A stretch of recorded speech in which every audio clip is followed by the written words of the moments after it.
Hello, আমি চলে এসেছি রান্নাঘরে আবার। এই দেখুন বড় বড় চিতল মাছ এনেছে। চিতল মাছের আমি কালিয়া করব। মাছগুলো এখন আমি ভেজে নেব, হলুদ নুন মাখিয়ে নিয়েছিলাম।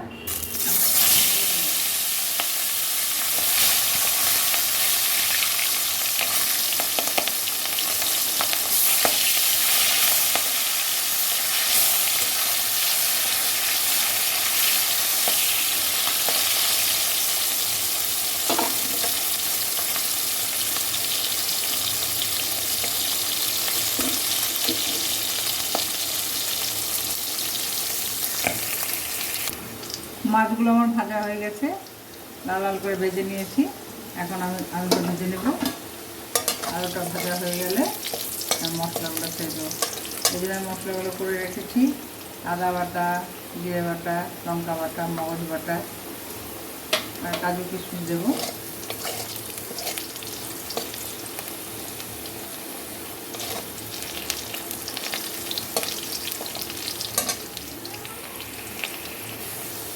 আলুগুলো আমার লাল লাল করে ভাজা হয়ে গেছে, আলুগুলো তুলে নেব।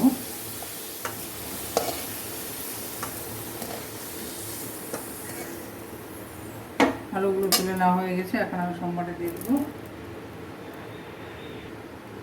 সম্বারে দিয়ে দেবো তেজপাতা, শুকনো লঙ্কা, সাদা জিরে দিয়ে এখন আমি গ্যাসটা একটু কমিয়ে নেব, আর মশলাগুলো পুড়ে দেবে। এক এক করে আমি সব মশলা দিয়ে দেবো। নুন দিয়ে দিলাম,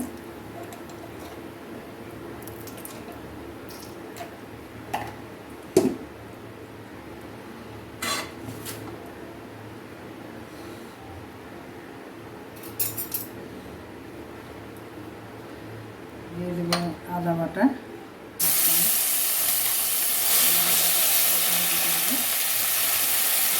জিরে বাটাটা একটু বেশি লাগে, যেহেতু আমি কালিয়া হচ্ছে।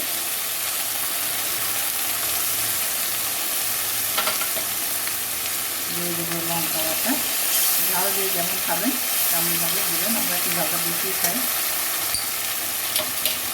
ঝাল দিয়ে লঙ্কা দিয়ে মশলাটা এখন কষে নেব।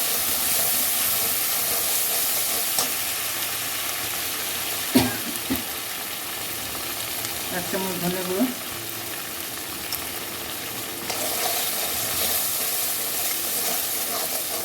সামান্য একটু জল দিয়ে মশলাটা কষে দেবো। আর কিন্তু মিডিয়ামে থাকবে, বেশি হাই হিট দেবেন না, মশলাটা পুড়ে যাবে। মশলাটা ভালো কষানো হবে না। কালিয়াতে মশলা ভালো কষানো হলে কালিয়া টেস্ট হয়।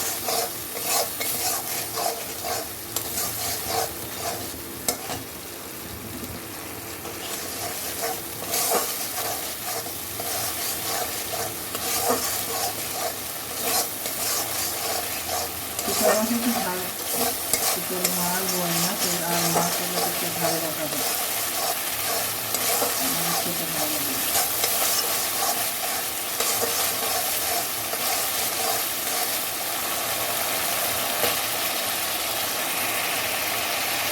মশলাটা আমার কষানো হয়ে গেছে,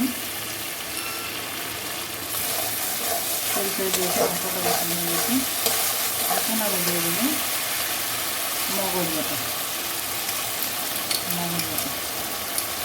2 টেবিল চামচ।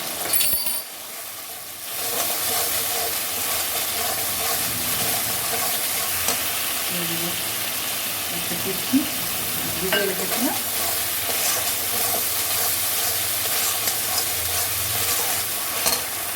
এগুলো ছেড়ে দেবো। ভাজা আলুগুলো ছেড়ে দেবো।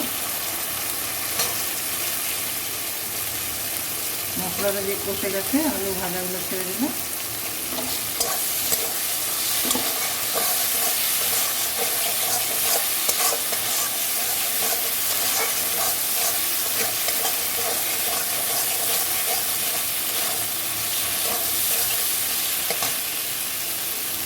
উল্টো পাল্টা করে দেবো।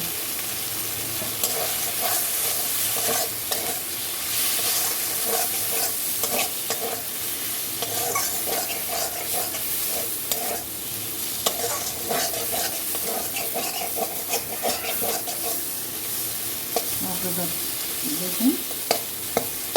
দেখুন মশলার তেল ছেড়ে আলুটা দেওয়ার পরে সেটা কিছু না হচ্ছে। এই এখন আমি জল দিয়ে দেবো, পরিমাণ মতো জল দিয়ে দেবো। ঠিক আছে।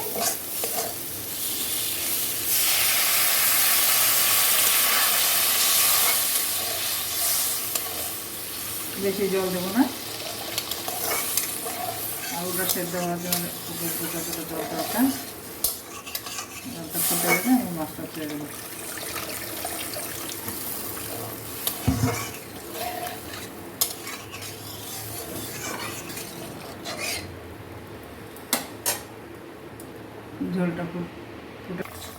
ঝোলটা আমার ফুটে গেছে, এখন আমি মাছগুলো ছেড়ে দেব।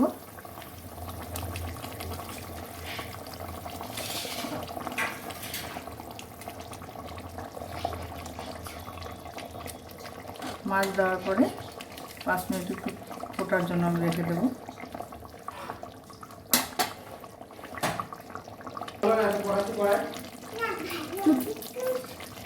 ঝোলটা আমার হয়ে গেছে, এখন আমি গরম মশলা দিয়ে নামিয়ে নেব।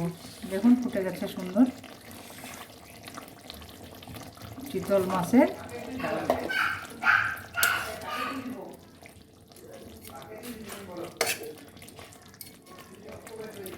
এবার আমি নামিয়ে নেব। এই যে আমার মাছটা হয়ে গেছে, কালিয়াটা আমি নামিয়ে নিলাম। এবার খেয়ে দেখবেন, ভালো লাগলে লাইক শেয়ার কমেন্ট করুন, কোথা থেকে দেখছেন জানাবেন।